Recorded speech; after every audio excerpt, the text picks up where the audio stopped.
एकदा जागा वाटपावर शिक्कामोर्तब होऊ द्यात, मग त्याच्यावर आपण बोलू। जाहीर झालं जागा वाटप।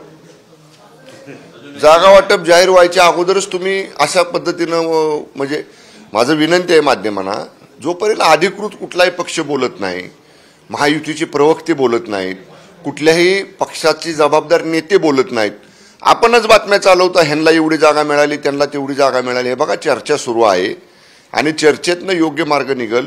काल माननीय उपमुख्यमंत्री फडणवीस साहेबांनी सांगितले, आम्ही सगळ्यांचा योग्य सन्मान ठेवू, जोपर्यंत अंतिम जागा वाटप होत नाही तोपर्यंत याच्यावर कुणीही भाष्य करणं मला योग्य वाटत नाही।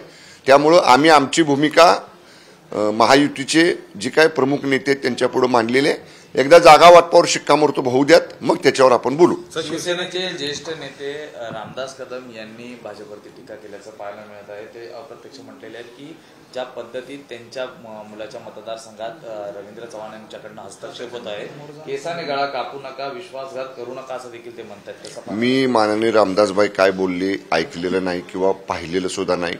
काल दिवसभर माननीय मुख्यमंत्री महोदयांच्या बरोबर मी ठाणे जिल्ह्याच्या विविध कार्यक्रमांमध्ये होतो।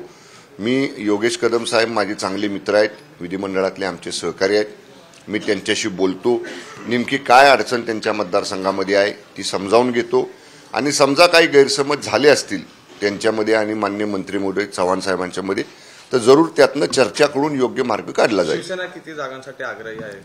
शिवसेनेने पहिल्यांदा भूमिका स्पष्ट केली होती, तीच आजही आहे। जेवढ्या जागा 2019च्या लोकसभा निवडणुकीमध्ये शिवसेना पक्षावरती धनुष्यबाण चिन्हावरती आम्ही लढलो होतो, तेवढ्या जागांसाठी आजही आम्ही आग्रही आहे।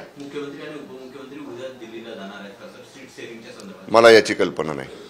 दुसरीकडे राज्यातले जे पोलीस भरतींसंदर्भातली जी भरती होणार आहे त्यामध्ये वयोमर्यादा उलटलेले जे तरुण आहेत त्यांची सरकारकडे मागणी करण्यात आलेली की वयोमर्यादेसंदर्भात निर्णय घ्यावा, कारण सरकारकडनं जे परिपत्रक डिसेंबरमध्ये काढायला हवं होतं ते फेब्रुवारीमध्ये काढण्यात आलेलं आहे। त्यामुळे वयोमर्यादेचा जो प्रश्न आहे त्यावरनं आता हजारो तरुणांचं सरकारकडे लक्ष लागून राहिलेलं आहे, कसं पाहता? याच्या बाबतीत काही तरुण जे पोलीस भरतीला पात्र आहेत ते मला देखील भेटले होते, त्यामुळे या बाबतीत सोमवारच्या मंत्रिमंडळ बैठकीच्या अगोदर मी माननीय उपमुख्यमंत्री फडणवीस साहेबांना एक निवेदन देणार आहे, एक पत्र देणार आहे। कारण माझ्याकडे माझ्या जिल्ह्यातल्या माझ्या विभागातल्या म्हणजे माझ्या तालुक्यातल्या अनेक मुलांनी ही मागणी केली होती, जसं तुम्ही आता म्हणताय तसं।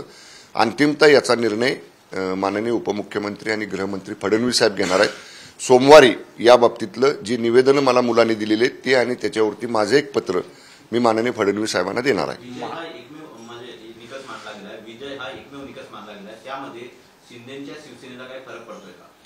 जोपर्यंत अंतिम जागा वाटप होत नाही, महायुतीच्या अधिकृत प्रवक्त्यांकडनं अधिकृत नेत्यांकडनं जोपर्यंत याच्यावरती कुठलं अधिकृत भाष्य येत नाही तोपर्यंत जर तरच्या बाबींवर बोलणं योग्य नाही। धन्यवाद।